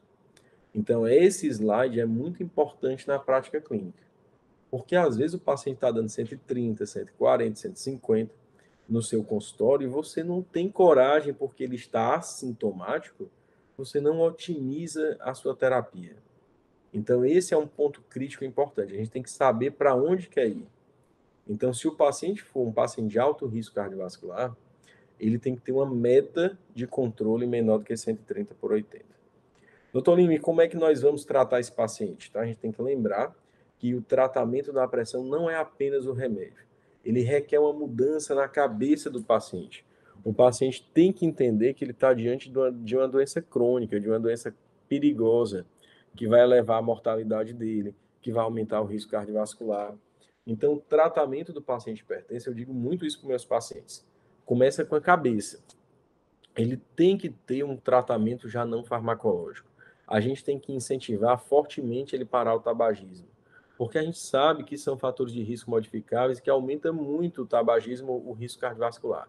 Apesar do cigarro em si não causar uma elevação do nível da pressão arterial. A gente tem que ter uma dieta DASH, né? Uma dieta que seja rica em hortaliças, com mais frutas, com menos alimentos industrializados, né? Evitando, né? Tendo uma restrição ao sódio, utilizando alimentos que são mais ricos em potássio. Tem que incentivar a perda de peso, tem que ter um consumo de álcool regular e tem que ter essa atividade física diária. Por quê? Porque aí você vai começar o seu tratamento farmacológico. E aí, esse tratamento farmacológico, também a gente tem que ter uma orientação de como tratar. A gente pode começar com um único fármaco, mas na realidade, na maioria dos pacientes, a gente já inicia com 2. Doutor Lima, quem são os pacientes que a gente vai iniciar imunoterapia? Vai ser os pacientes com estágio 1, com risco cardiovascular baixo. Ou os pacientes que nem são hipertensos, são aqueles pacientes que estão com pressão entre 130 e 139 e 180/89, que são os pacientes pré-hipertensos, mas se eles tiverem um alto risco cardiovascular. Então, esses pacientes a gente vai começar a imunoterapia. Agora, os outros pacientes, a gente vai utilizar a combinação de fármacos, que tem várias vantagens. Ao invés de utilizar a dose máxima de um antihipertensivo, de uma classe farmacológica, e aumentar efeitos colaterais, a gente utilizando as associações, principalmente em um único comprimido, que melhora a adesão terapêutica, né? Diminui o efeito adverso desses fármacos em doses mais altas, né? Eu posso utilizar a associação em doses mais baixas, ter efeito cinético dessa associação, né? Então, a gente vai utilizar nos pacientes hipertensos, que tem um risco cardiovascular alto, mesmo que ele esteja no estágio 1, ou, independente do risco cardiovascular, o paciente estágio 2 ou 3, ele já se beneficia da dupla combinação ou até tripla, tá certo? Doutor Lima, aqui gera muita dúvida. A primeira pergunta é, qual fármaco a gente deve iniciar?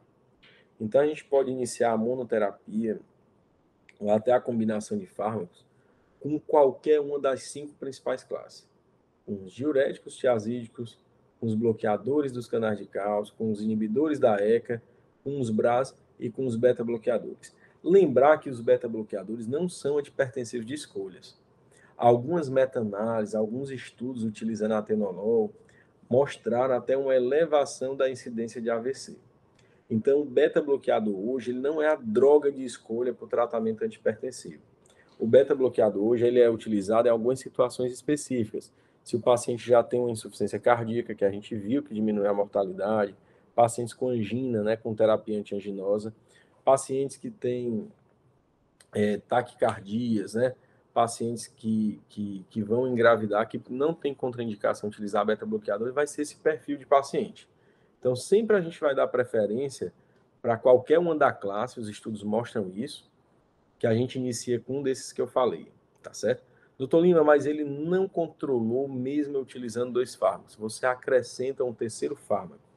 Então, sempre a gente vai iniciar para esses pacientes com estágio 2 ou 3, ou paciente estágio 1 com alto risco cardiovascular, a associação de um IECA ou BRA, mais um diurético tiazídico ou bloqueador do canal de cálcio. Aqui tem até uma ressalva. Por exemplo, eu vou usar enalapril e amlodipino. Esses pacientes que têm estágio 2 ou 3 e alto risco cardiovascular, ainda é melhor você já associar o bloqueador do canal de cálcio. E aí, quando você for utilizar a terceira linha, você sempre vai dar preferência. IECA ou BRA, mais diurético tiazídico, como hidroclorotiazida, como clortalidona, e o terceiro fármaco, um bloqueador do canal de cálcio, de preferência não de hidroperidina, como anlodipino, manidipino, nifedipino. Doutor Leni, quando não controlar com esses três, que a gente vai ter a hipertensão refratária, qual é o quarto fármaco? Muita gente pensa que é o beta-block. Não é. Esse quarto fármaco vai ser a espironolactona. E aí a gente tem paciente desse na prática clínica, só que o clínico, o médico generalista, geralmente com esses pacientes com hipertensão refratária, como eles têm um risco cardiovascular muito alto, já vão encaminhar para a gente, vai encaminhar para um especialista. A gente vai utilizar o quinto fármaco após a espironolactona. Tá certo? Doutor Lima, agora eu tenho uma dúvida. Qual é a melhor associação? Primeira coisa, a gente, quando vai falar dos fármacos, para a gente finalizar a aula, que eu já estou me excedendo no tempo, né? Então, a melhor associação sempre vai ser o IECA com diurético tiazídico ou com bloqueador do canal de cálcio. Quando eu falo IECA, antes disso, eu quero falar uma coisa que é muito importante. Nunca devemos associar, a palavra nunca é muito forte na medicina, mas a gente deve evitar associar o BRA com o IECA. Né? Então, o BRA com o IECA, eles causam uma vasodilatação acentuada, com risco de hipotensão, com risco de piora da função renal. Foi feito estudo sobre isso, um estudo on target, publicado no New England em 2009. Então, hoje é proscrito, a gente deve evitar que nesse slide aí, essa setinha lilazinha aí. Então, a melhor associação são as setas verdinhas, né? Ou seja, a gente vai utilizar um IECA ou BRA. Vamos utilizar enalapril, ramipril, perindopril, com um diurético tiazídico, como hidroclorotiazida ou clortalidona. Ou vamos utilizar esse IECA ou BRA, no caso, exemplos de BRA, candesartana, valsartana, omesartana, mais um diurético tiazídico ou um bloqueador do canal de cálcio. Então, a gente aprender que são utilizações rotineiras, a gente dá preferência para esses medicamentos já prontos, né? Evitar a manipulação. A diretriz da Sociedade Brasileira de Cardiologia orienta para a gente que devemos evitar as manipulações por causa das questões de bioequivalência, de ter a dosagem correta, tá certo?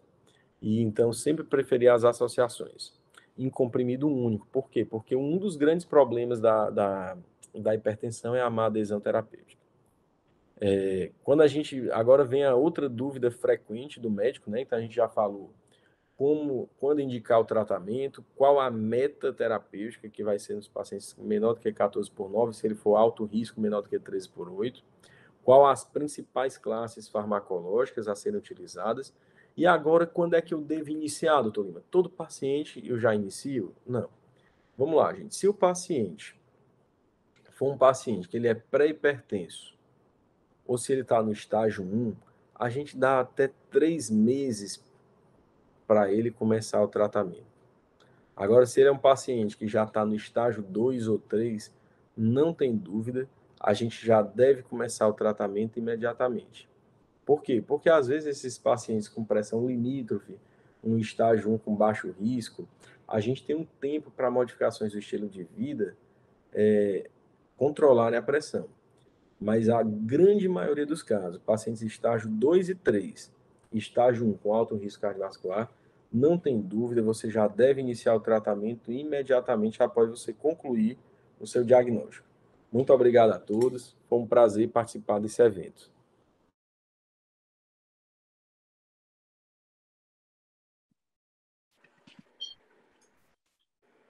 Lima, obrigado pela brilhante explanação, né? Falando dos aspectos práticos do tratamento da hipertensão.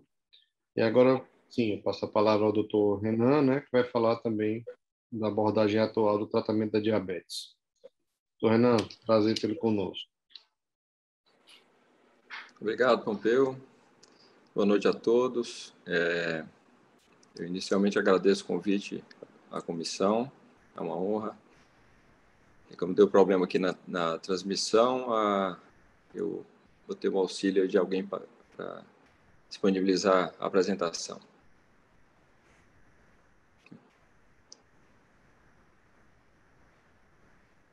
Bom, então me cabe aí nesses 15 minutos falar da abordagem prática para o médico generalista de diabetes mellitus. Eu consigo passar? Acho que não, né?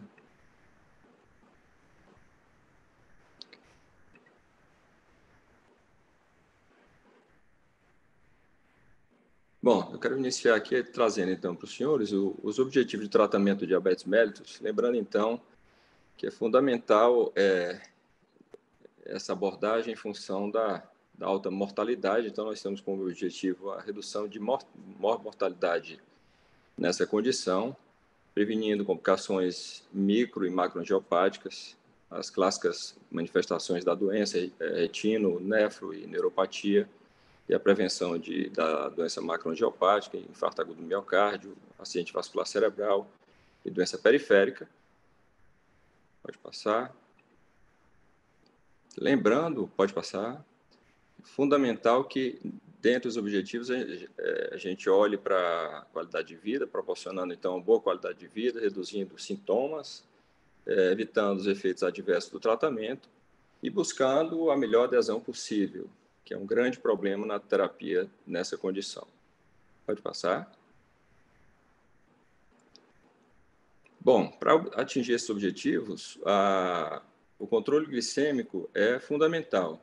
Isso já foi muito bem demonstrado em estudos importantes, como o KPDS, aqui mencionado, e no diabetes tipo 2, que foi o maior estudo prospectivo em diabetes tipo 2 da história, e também demonstrado diabetes tipo 1 da mesma forma, com o DCCT, mas aqui no KPDS, claramente demonstrado que com 1% de redução média de glicada, de hemoglobina glicada, há uma redução de 37% de complicações microvasculares, 14% de redução de infarto miocárdio, 21% de mortalidade relacionada ao diabetes.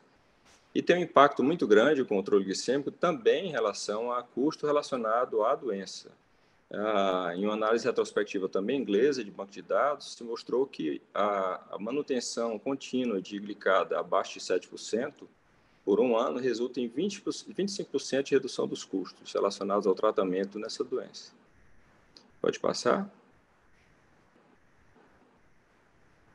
E como é que é a situação de controle metabólico no nosso meio, no Brasil? Existem 2 estudos, eu trago um deles aqui, mas ambos mostram uma realidade muito difícil, que é de predomínio de mau controle, onde, nesse estudo aqui, em diabetes tipo 2, quase 3/4 dos pacientes mal controlados, e assim como, ainda pior, quando se analisa os diabéticos tipo 1. Pode passar? E por que isso acontece? Na realidade, esses dados não são necessariamente encontrados apenas no Brasil. O mau controle ele é um fato em vários países, incluindo os de melhor financiamento, os de primeiro mundo. Isso também acontece. E por que não se consegue atingir metas glicêmicas nos pacientes em geral? A hipoglicemia é um problema que nós vamos discutir rapidamente um pouco mais adiante. A questão do ganho de peso, a complexidade do tratamento, a falta de adesão e a maior necessidade de recursos, trazendo, portanto, a necessidade de se direcionar para novas estratégias que tragam a possibilidade de ultrapassar essas barreiras. Próximo. Mas o diabetes mellitus é uma condição extremamente complexa, não só no sentido clínico de abordagem, mas desde a sua base fisiopatológica. Eu trago aqui o famoso octeto do professor De Fronzo, que traz, então, vários aspectos da patogênese dessa doença, mostrando aqui os pilares que todos vocês conhecem da patogênese da doença, a diminuição da secreção de insulina, e a resistência à insulina, com a diminuição da captação de glicose, aumento da lipólise, aumento da produção hepática, mas também disfunção de neurotransmissores, a diminuição do efeito incretina e aumento da reabsorção de glicose. Próximo. Apesar disso, nas últimas décadas, houve grande evolução em relação à terapia anti-hiperglicemiante. Quando eu era residente, há algumas décadas, a gente só tinha 2 agentes orais, metformina e sulfonilureia, e de injetável só insulina. Hoje a gente conta com 7 classes de agentes orais e 2 de injetáveis com insulinas, com análogos modernos que evoluíram sobremaneira nos últimos anos. Pode passar. E essas drogas, nós vamos passar rapidamente aqui, elas atuam em diferentes mecanismos, de maneira que a abordagem da patogênese se torna muito mais próxima do ideal. Aqui os sensibilizadores de insulina, que são uma base da terapia, onde nós temos as TZDs, as tiazolidinedionas e a metformina, que é um pilar na terapia, que vão agir nas várias alterações relacionadas à resistência à insulina, como a captação periférica, a produção hepática de glicose, a lipólise. Próximo. Os secretagogos, as antigas sulfonilureias, as meglitinidas, que são pouco usadas, mas têm um efeito semelhante às sulfas, e as opções de insulina e análogos, que vão, então, aumentar a secreção de célula beta, a partir do estímulo de célula beta, ou a substituição com insulina e análogos. Próximo. Os agentes chamados incretínicos, na realidade, os inibidores de dipeptidilpeptidase 4 e os agonistas de receptor de GLP, que vão atuar nessa alteração que foi reconhecida já há muitas décadas, desde os anos 1970, mas que foi melhor esclarecida, melhor conhecida já neste milênio.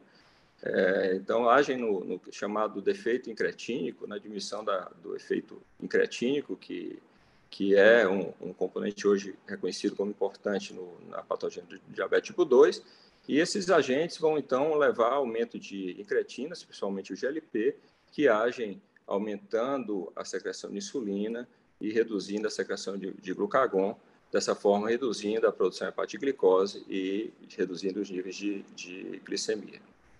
Próximo. E a classe mais recente, mais nova, que são dos chamados glicosúricos, os inibidores do cotransportador glicose-sódio, são glifosinas, que agem reduzindo a reabsorção de glicose. No final, na progressão do diabetes, há um aumento da reabsorção de glicose, levando à hiperglicemia. Essas drogas não só atuam diminuindo essa reabsorção de glicose nessa progressão, mas também baixando o nível do limiar de clearance de glicose, levando então a uma glicosúria e redução dos níveis de glicemia.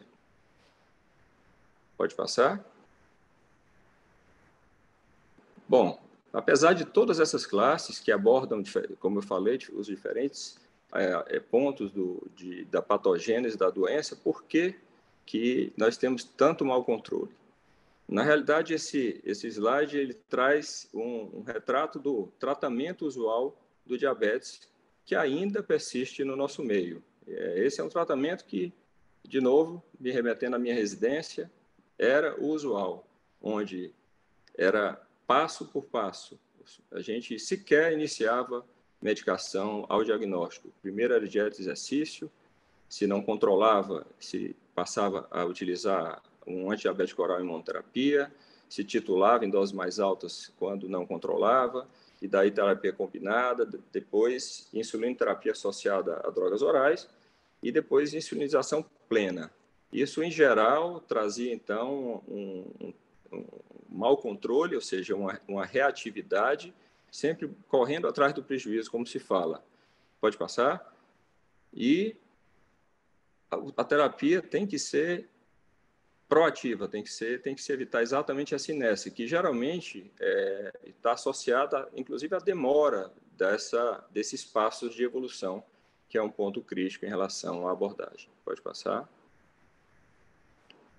Pode passar o próximo.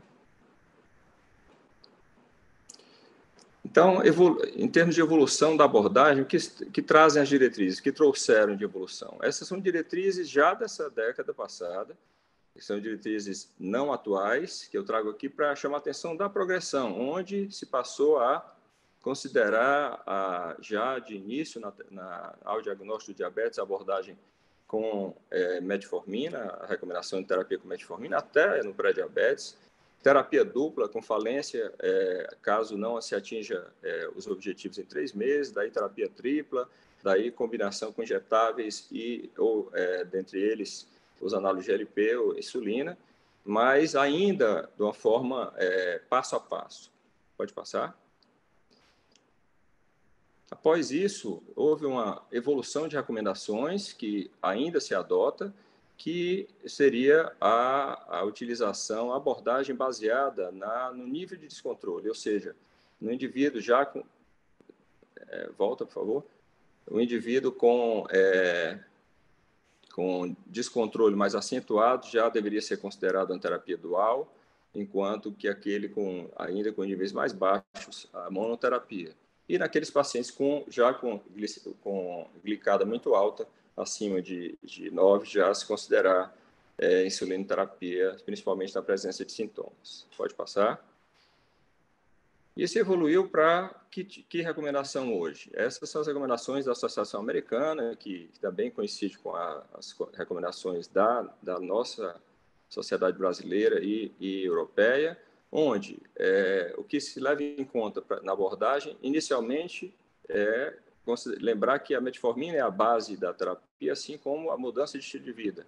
Mas, se considerar nos indivíduos de alto risco cardiovascular, já com doença, ou com doença renal ou insuficiência cardíaca, independente dos níveis de glicada, se deve considerar as duas classes que, a partir de robustos estudos, que eu não vou ter tempo de apresentar aqui, mas que trouxeram evidência de benefício tanto em relação à proteção cardiovascular, que são os agonistas de receptor de GLP, e os glicosúricos, e os glicosúricos, principalmente na presença de insuficiência cardíaca ou doença renal, onde mostraram claro benefício em relação a essas comorbidades. Em situações onde essas condições não estão presentes, volta ainda, se tem que considerar, então, a hipoglicemia, que é uma complicação aguda extremamente prevalente e que deve ser cuidada pelo seu impacto sobre o risco cardiovascular também. A questão do peso, que é extremamente comum, os pacientes diabéticos são usualmente obesos, diabetes tipo 2, e a questão do custo entram em questão para tomar a decisão do fluxo de escolha dos fármacos. Pode passar. Este ano foi publicado um artigo extremamente interessante que eu trago aqui, do grupo do professor Ralph DeFronzo, novamente, junto de outros diabetólogos renomados no mundo, que traz uma abordagem extremamente interessante chamada de abordagem simples, chamando a atenção dos aspectos hoje considerados mais importantes em relação à terapia farmacológica e não farmacológica no diabetes tipo 2. A simplicidade, a necessidade de se considerar terapia combinada, a necessidade de se olhar para a redução de múltiplos riscos, não só, então, olhar para a visão, para olhar para a questão glicocêntrica, o importante alerta em relação ao envolvimento da atenção primária, da equipe de atenção primária, uma vez que a equipe, os especialistas sozinhos dificilmente conseguem um resultado adequado, e aqui é fundamental chamar a atenção da abordagem multiprofissional, com enfermeiros, nutricionistas, psicólogos e todos os necessários aí possíveis no envolvimento, no tratamento desses pacientes, a abordagem de mudança de estilo de vida e prevenção, e a forma de segmento, com avaliação e reavaliação frequente, em intervalos curtos, dentro do que se possa fazer, para evitar exatamente a perda de tempo e de atingimento de objetivos. Pode passar. Sem me delongar nesse conceito de abordagem simples, eu trago aqui, então, elenco aqui os pontos principais, né, que é a simplicidade de fato, abordagem proativa, evitando aquela inércia clínica que era comum no passado e ainda existe hoje, a busca por tratar a maioria dos pacientes, o esforço para tratar a maioria dos pacientes com o que esses autores chamam de drogas modificadoras do diabetes, ou seja, que eles consideram que os inibidores de ACLT2 e os agonistas de receptor de GLP devem estar na base da terapia, em função dos benefícios extraglicêmicos que essas classes trazem, ou seja, benefício cardiovascular, renal, peso e sem aumentar risco de hipoglicemia. Iniciar a combinação terapêutica já ao diagnóstico de diabetes tipo 2, metformina em uma dessas classes, seriam as de eleição na maioria dos casos. A seleção dessas classes, né, de uma dessas duas classes específicas, baseado nas condições individuais dos pacientes, como nós falamos, a doença renal, os fatores de risco e comorbidades, né, ter atenção aos efeitos colaterais adversos dessas classes também, por exemplo, a desautonomia digestiva ou riscos de infecção urinária. Então, o julgamento vai ser de acordo com cada caso específico. Que a glicada deve ser a mais próxima do fisiológico.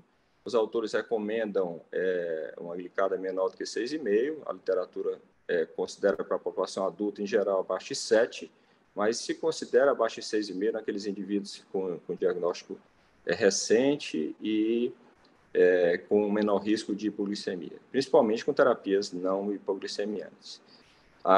Os agonistas de receptor de GLP devem ser a primeira opção de terapia injetável e, no entanto, indivíduos com glicada acima de 9 e principalmente pacientes sintomáticos com hiperglicemia sintomática se deve considerar a terapia basal com insulina já ao início. Quando o custo é um problema, que é muito frequente no nosso meio, metformina e pioglitazona são as opções que esses autores recomendam. A gente lembra que a sulfonilureas também são de baixo custo. E chama a atenção que nos casos mais complexos, a especialista deve entrar em cena, chamando a atenção, então, de que essa abordagem é para o generalista, não é necessariamente para o endocrinologista, para o diabetólogo. Pode passar.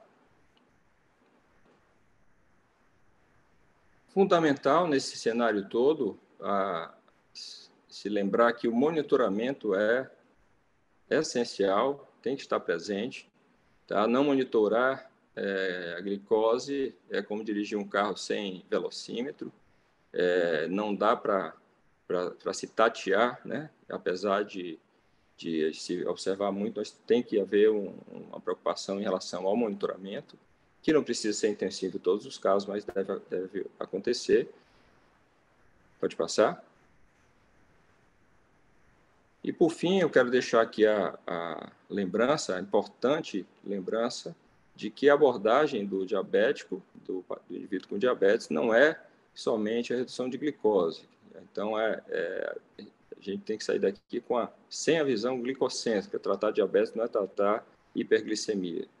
É fundamental a abordagem da hipertensão arterial, que é extremamente comum nos pacientes diabéticos.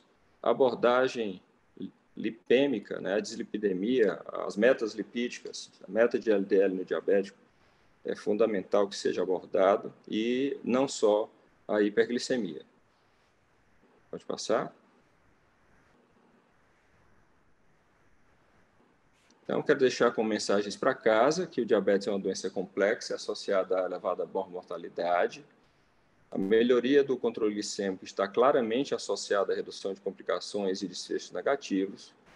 O tratamento deve ser sempre proativo, individualizado e considerando fatores de risco associados e comorbidades. O monitoramento glicêmico é essencial e a abordagem deve ser centrada no doente e não na doença. Pode passar. É isso, então. Agradeço e deixo, então, as questões para serem respondidas aí em função do tempo, tá? Muito obrigado. Perfeito. Obrigado, doutor Renan.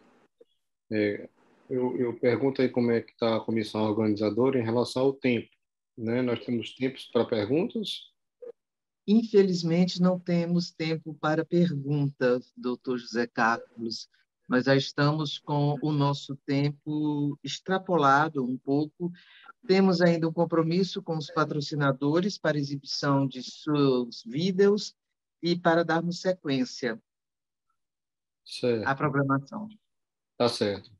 Não, eu queria agradecer a todos, aí a Lima Neto, Zé Maria, Kenny, professor Renan, dizer que foi uma noite extremamente enriquecedora, né? E que foi uma satisfação aí revê-los, né? E compartilhar desse momento de aprendizado com todos. Eu tinha algumas perguntas, talvez as pessoas da plateia também tenham, né? E caso alguém tenha alguma pergunta, eu acho que a gente poderia disponibilizar um e-mail, né, para poder mandar aí para os palestrantes. Vocês têm algum e-mail, Norma, que a gente pudesse disponibilizar?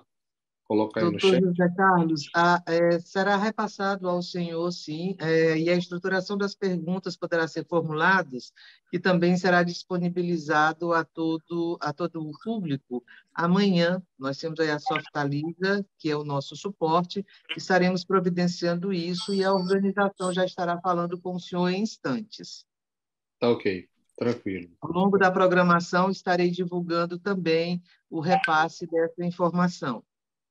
Bom, por fim, eu queria agradecer à comissão organizadora, principalmente na figura do Dr. José Juvenal Linhares, né, pela oportunidade de estar aqui e de participar de um evento tão relevante que eu tenho certeza que vai cada vez mais constar do calendário tradicional da medicina cearense. Né? Então, boa noite a todos. Passo a palavra agora à Norma.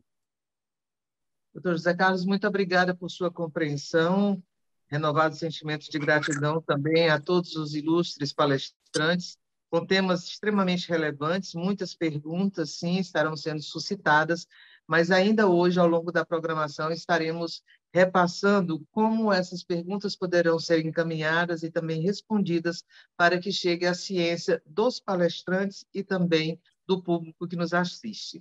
Mais uma vez, gratidão pela compreensão das senhoras e dos senhores.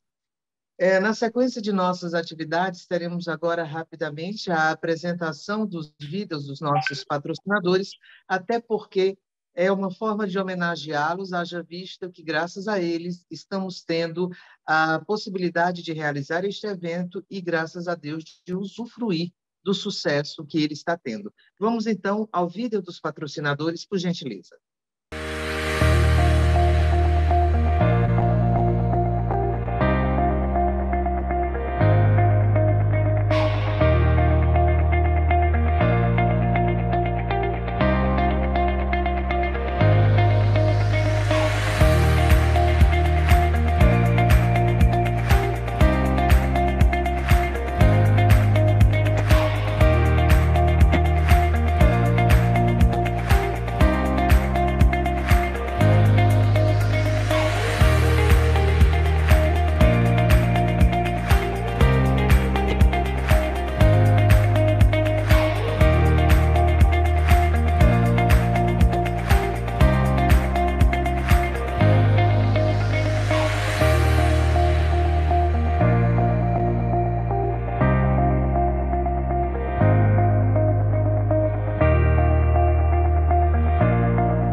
Você sabia que existe um jeito diferente de cuidar do seu dinheiro?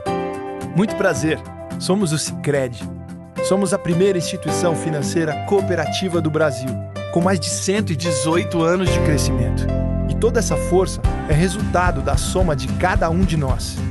Para uns, somos uma solução mais simples, humana e próxima para a sua vida financeira. Para outros, somos um parceiro que ajuda a sua empresa, ou ainda que impulsiona o seu agronegócio. Para fazer você crescer, oferecemos um relacionamento próximo, taxas mais justas e uma relação de total transparência. E o melhor, aqui os resultados financeiros da cooperativa são compartilhados entre todos. Os valores investidos ficam na região, desenvolvendo a economia local. Estamos aqui para fazer a diferença, na sua vida, na sua empresa, no agronegócio, na comunidade. E então, vamos fazer juntos. O meu Ceará tem a luz, tem a força e energia, tem a garra, criatividade e suor do trabalho noite e dia. É assim meu Ceará, que até dá orgulho de falar. Avançando juntos, o estado só cresce, o trabalho não pode parar. Avança, Ceará!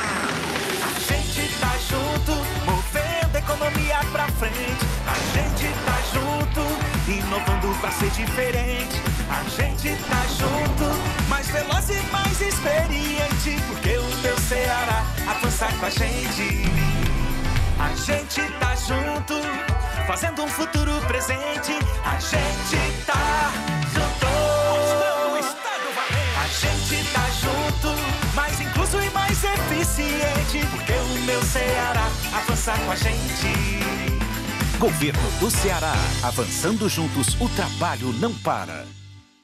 Há 50 anos, o Laboratório Clementino Fraga faz medicina diagnóstica dedicada a você. E todos os dias investimos em inovação, para saber qual nome você vai dar para o seu bebê ou como você vai curtir a aposentadoria. Porque a nossa história se faz conhecendo você cada vez melhor e assim continuar a ser o laboratório da sua confiança. Laboratório Clementino Fraga, há 50 anos, especialista em você. Aqui a gente faz, realmente acontece. Uma parceria que você pode contar. Estamos aqui pra te ajudar a solucionar. Seja pra explodir, seja pra estudar, seja pra crescer, seja do que você quiser. Desenvolvimento é com o Banco do Nordeste. Acelerar para desenvolver. Banco do Nordeste.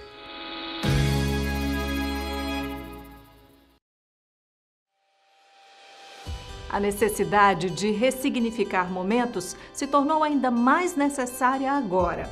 Dar novo significado à vida é fazer boas escolhas, principalmente com relação à sua saúde. Saiba mais sobre as vantagens do Plano Equilibre da Unimed Ceará no nosso site unimedceara.com.br ou através do 0800 275 7777.